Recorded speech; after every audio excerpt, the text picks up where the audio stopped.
TNI menembak mati 3 orang yang diduga merupakan anggota Organisasi Papua Merdeka atau OPM.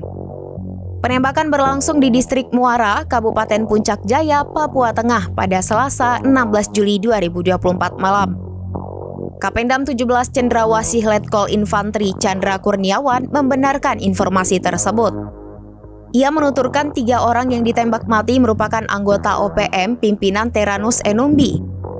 Menurut Chandra, gerombolan OPM itu sempat menembaki aparat saat akan ditangkap. Tak tinggal diam, TNI dari Satgas Yonif RK753 AVT kemudian melepaskan tembakan balik. Akibatnya 3 anggota OPM berinisial SW 33 tahun, YW 41 tahun, dan DW 36 tahun tewas di tempat. Chandra menuturkan OPM pimpinan Teranus Enumbi memang kerap berbuat onar di Puncak Jaya. Pada Juni 2024, mereka diduga menyerang dan menembaki seorang tukang ojek.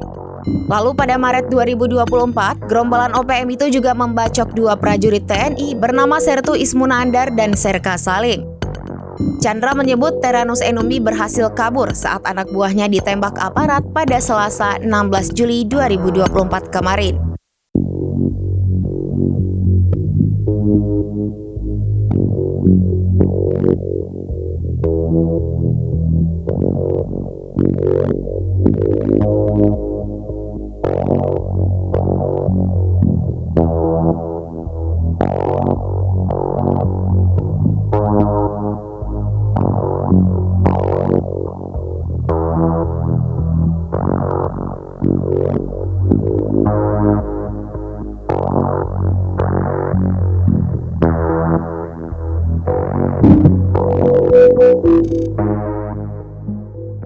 Download Tribun X sekarang, menghadirkan lokal menjadi Indonesia.